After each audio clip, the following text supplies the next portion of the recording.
Hello mga kakusina! Ako po ulit si Ate Angel ng Kusina ni Angel.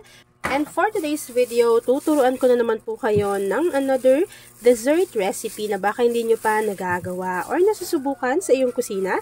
Kaya't panoorin nyo na ang buong video dahil madali lang po ito. So una, meron ako ditong makapuno na cake bars. Ayan, tapos hiniwa ko lang yan sa gitna para mas tipid. Tapos ilalagay ko lang siya dito sa aking 500 ml na microwavable tub. Alam nyo ba, may nabibilan ako nito. 50 pieces na siya. Murang-mura lang. Mas mura compare sa palengke.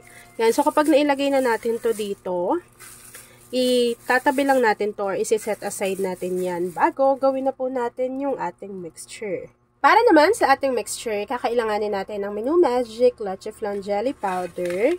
So, kung meron kayong yellow lang, pwede naman yun.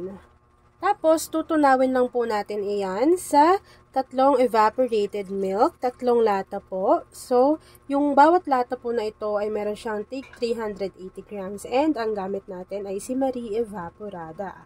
So, ilalagay ko lang lahat yung ating evaporada. And siguraduhin nyo po na hindi pa nakabukas yung apoy sa inyong kalan dahil kailangan pa natin tunawin ng maigi yung ating jelly powder. Kapag nailagay na po natin yung ating evaporated milk pati yung ating jelly powder, kakailangan na rin po natin dito ng 1 can or 380 grams nitong Marie Condensada. Tignan nyo naman yung consistency niya, no? Alam nyo ba si Marie, isa po yan sa pinakamurang condensada at evaporada on market. After adding ng ating condensed milk, maglagay lang po tayo dito at least half teaspoon ng vanilla essence or vanilla extract. At kapag nailagay na natin yung mga ingredients, haluin lang po muna natin ito ng maigi para lang matunaw po yung ating jelly powder. So kapag natunaw na po yung ating jelly powder, tapos hindi na siya na mumo sa bottom ng ating pan, pwede na po natin buksan yung ating apoy sa ating kalan over medium to low heat. So, dapat medium to low heat lang para hindi mabigla yung pagkaluto ng ating mixture.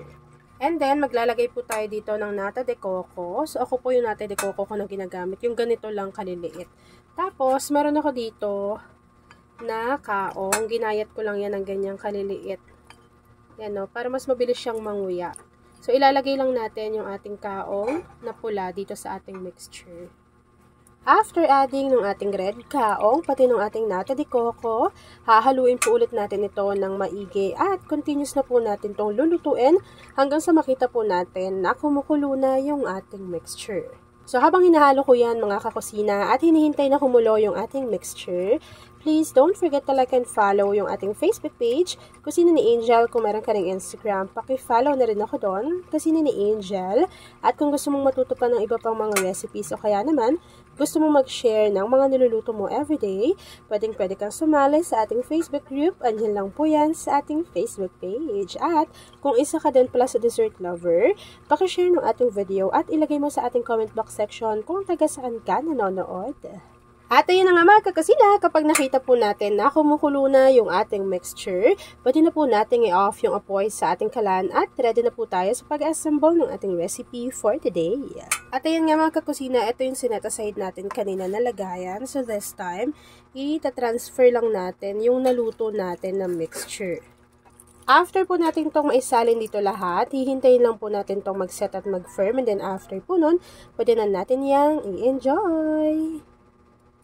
At ayun na nga mga kakusina, once na lumamig na or nag-set na yung ating dessert recipe this time, pwede na po natin tong i-enjoy. At ayun na mga kakusina, tapos na naman po ang ating easy and creamy dessert recipe na Creamy Nata Jelly Ref Cake. Kung nagustuhan mo yung ating video, please like and share this video. At kung hindi ka pa nakakapag-subscribe sa aking YouTube channel na Kusina ni Angel, please click subscribe button, click mo na yung notification bell, click all para lagi kang updated sa bawat ina-upload kong mga videos. Yun lang mga kakusina. Thanks for watching and enjoy this video.